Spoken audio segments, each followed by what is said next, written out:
Hi everybody, and welcome to another edition of Stories and Songs. Today I thought we should talk about my Eurovision adventure with a song called Make Your Dreams Come True. There's an awful lot I could say about this, so I shall try to stick to the headlines. So we're talking 1980s, so nearly 1,000 years ago. I found myself in the aftermath of a rock band, which in the time-honoured fashion had failed to live up to its lofty commercial ambitions. So I was kind of loafing about, didn't have much direction at this point. And I was experimenting with what was at the time very new technology. Synthesizers and drum machines had suddenly become cheap, so this was kind of mid-80s. Until that point they were ludicrously expensive. It cost about the same as a house to have a Fairlight and a Lindrum and all these very sexy things that people had been making big time records with for a while, but suddenly Roland and Yamaha were putting out things that cost 500 quid rather than 50,000 quid. So I had my hands on two things: a Roland JX3P keyboard, which had a very rudimentary sequencer in it, and a Roland TR707 drum machine. These two things, the real kind of gear geeks among you will think of them as charmingly retro, but they were very cutting edge at the time. So I was fooling about with these things, and I came up with a rhythm and a riff which turned into the basis of this song, Make Your Dreams Come True. I'll play it for you on the guitar, but it just does not sound anything like it did. That's the interesting thing. If you pick up a different instrument to write on, suddenly your songs just will be different. Anyway, the chords are sort of like this.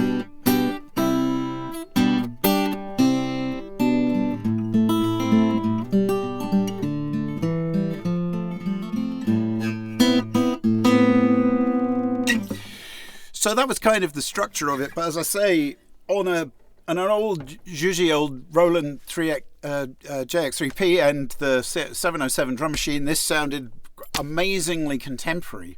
You have to remember that this was the heyday of stock Aitken and Waterman. So very unusually, I found myself writing a pop tune which sounded pretty much at home in the contemporary charts. Once we'd kind of headed off down this path, I tried to finish the song in a very pop, formulaic way. Lyrically, it's a boy loses girl after doing something stupid kind of a thing, which is turns out to be a bit of a theme in my lyric writing. So it's a very unchallenging thing. Having done it, my connection with Mike Cobb, you may remember he had been the publisher who took an interest in me a few years before over at Surrey Sound. He had moved to a different studio called Black Barn Studios, and he was working from there. And my then girlfriend, Julie Morgan, was the studio manager. And the two of them decided to invest some recording time and see how this developed. So they got a couple of guys called Bim and Bud Sinclair to produce the track, and it came out really well. This is not always the way with promising demos. Sometimes, in fact more often than not, a promising demo turns into a disappointing record. It somehow gets lost, but this really kind of came into its own and then took on this kind of big pop thing, and significantly it was just about exactly 3 minutes long. And because of that, and probably for no other reason, the two of them decided they were going to pitch it for Eurovision 1988. So we're probably somewhere in the middle of 1987 at this point.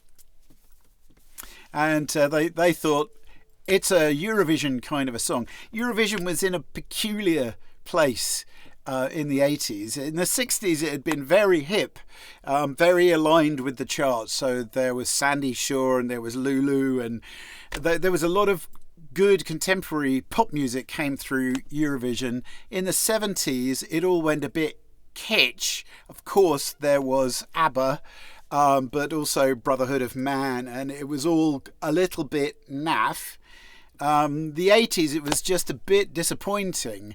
The year of 1987, the year before we pitched this, it had been won by an Irish guy called Johnny Logan, but nobody really remembers the song so much as the dance routine that was done in the interval of Eurovision coming as it did that year from Dublin.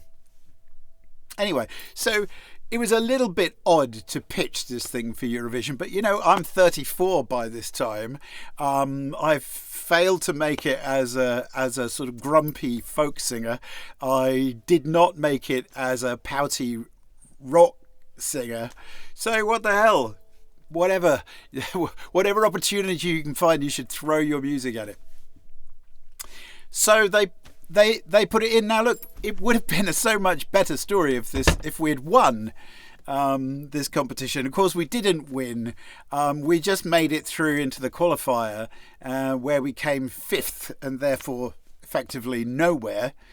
But we did get an original song of mine on the television, on the Terry Wogan show, with an audience of roughly 8 million people, which is not nothing. It made a reasonable amount of money in PRS and got me a publishing deal with a company in Germany. So it remains the most entertaining and indeed lucrative song that I have ever written. Those of you who are curious about the outcome, Eurovision in 1988, the UK entry was by a guy called Scott Fitzgerald, who sang a song called Go. He came second in the eventual competition to a very young Celine Dion, who was singing in French for Switzerland. So a very creditable performance by the UK, only matched this very year, I might say. It all went a bit wrong after that. So that was basically its story, but it was a blast to do. It still remains one of my most successful songs in terms of commercial return, if you like. And it was the most brilliant thing and a brilliant experience. So here it is, as stolen from the BBC television broadcast. You will see on the stage my old friend David Croft on bass guitar as ever. You will see Sebastian Gard, the brilliant drummer I mentioned a while ago. This was when I first met Sebastian. And also my soon-to-be second wife, Julie, on keyboards. So I give you Make Your Dreams Come True. Song number 4 is composed by Jim Cousins, performed by 5 chaps in a go, called Fnack. And it's called Make Your Dreams Come True.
I know